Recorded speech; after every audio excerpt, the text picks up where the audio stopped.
Et salut à toi, j'espère que tu pètes la forme. Aujourd'hui, nouvelle vidéo sur les Camponotus leucodiscus, donc anciennement appelé Camponotus bellus leucodiscus. Donc comme vous le savez maintenant, on vous l'a dit déjà plusieurs fois, on est plusieurs à vous l'avoir dit, alors c'est reconnu maintenant comme une espèce complètement à part, donc plus du tout en lien avec Bellus. Donc voilà, maintenant c'est bien Camponotus leucodiscus, point. Alors, chez elle, comme on peut le voir, ça se développe vraiment pas mal, hein. Vous voyez tout le manque qui grouille dehors. Donc ça, c'est leur ancien tube que j'ai mis dans l'aire de chasse ici. Et vous voyez que la reine et une bonne partie du couvain a déjà déménagé dans le nouveau tube. Donc je vais essayer de faire un peu de macro après, hein. Ça risque d'être un peu compliqué quand même, mais je vais faire à mon possible pour faire quelques belles images quand même, hein. Alors ici, comme on le voit, ça grouille pas mal. Ça fait maintenant, si je dis pas de bêtises, on va dire quoi, une semaine et demie, une semaine qu'elles sont dans ce setup et elles s'y plaisent visiblement plutôt bien, j'ai l'impression. Ici, franchement, j'ai zéro souci, j'ai le couvain qui se développe super bien, j'ai vu que j'avais des naissances, donc zéro souci à première vue. Alors, je sais pas si vous entendez le bruit en arrière-plan, mais je m'en excuse, c'est la faute de mon nouveau reptile que vous n'avez pas encore vu en vidéo, que vous verrez très très prochainement. Donc je pense peut-être le mois prochain, on verra. Je verrai quand je programme la vidéo, quand je la mets. Mais voilà, mon nouveau reptile qui est en train de tout retourner dans son terrarium. Donc faut m'excuser si on entend un peu de bruit à l'arrière. Alors voilà, maintenant on se reconcentre sur nos fourmis.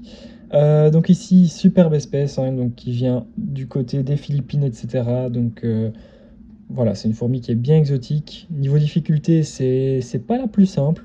Après voilà, ça reste une Camponotus. Donc Camponotus, c'est à mon sens un des genres de fourmis les plus simples, même s'il y en a des très très compliqués quand même dans les Camponotus, hein. Notamment tout ce qui va être Camponotus angusticolis, etc. Donc ça, c'est pas trop pareil que les autres petites campos. Donc bien sûr, il faut s'adapter. Alors chez cette espèce, si tu ne la connais pas, donc pour la taille, c'est vraiment pas énorme, hein, comme on peut le voir ici. Voilà, mon doigt est posé sur le sol, donc on voit que c'est pas énorme. C'est une petite espèce. Après, ce qui est vraiment sympa, c'est qu'on a des castes, donc on a plusieurs sortes différentes de fourmis. On a des soldates, hein, et les soldates ont un abdomen qui est bien plus gros que celui des petites minors, et il est blanc tacheté de noir. Donc ça leur donne une super coloration. On a un gros major d'ailleurs qui est, hop, si j'arrive à faire le focus juste là-bas, et lui on le voit très très bien, c'est fort marqué, hein, donc il est super joli. Alors je vais essayer de vous faire un peu de macro dans le setup, je vais voir ce que j'arrive à faire à ce niveau-là.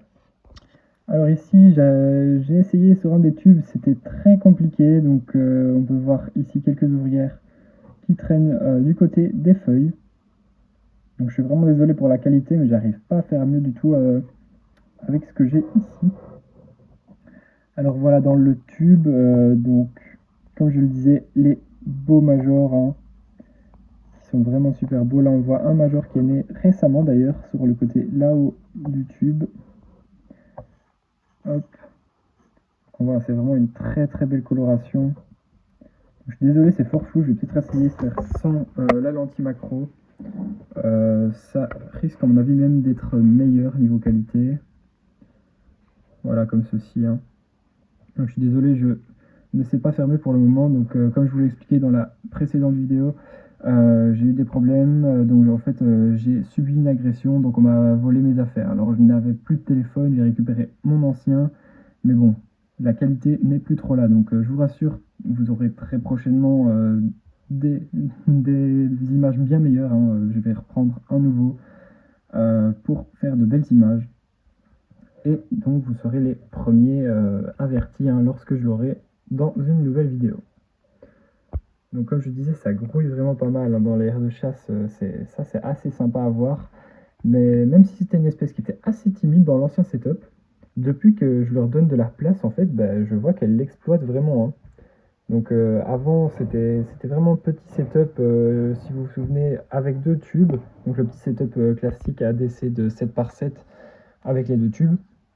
Et depuis que je leur donne cette grande aire de chasse, hein, qui fait voilà, la taille d'une main, hein, depuis que je leur donne celle-ci, j'ai du monde partout.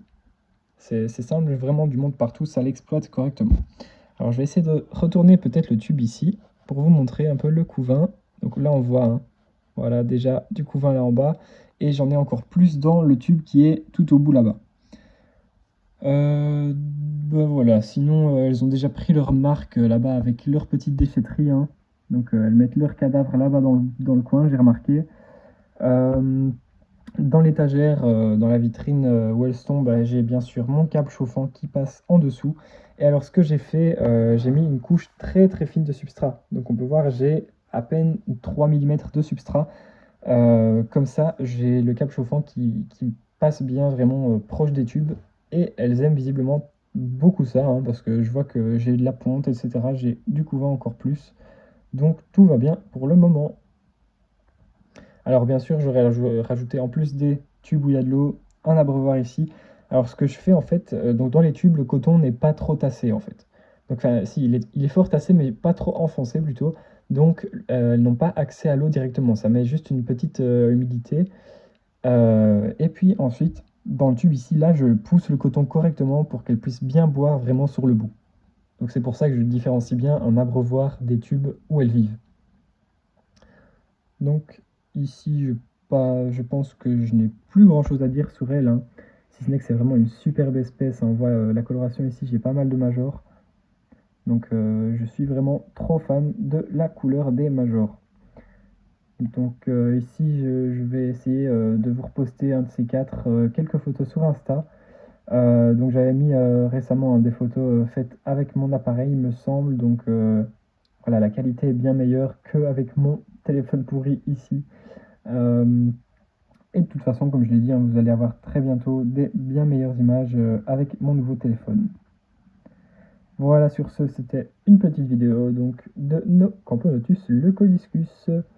Hop, tout qui s'est éteint. Je vais essayer de rallumer ça, si je veux bien.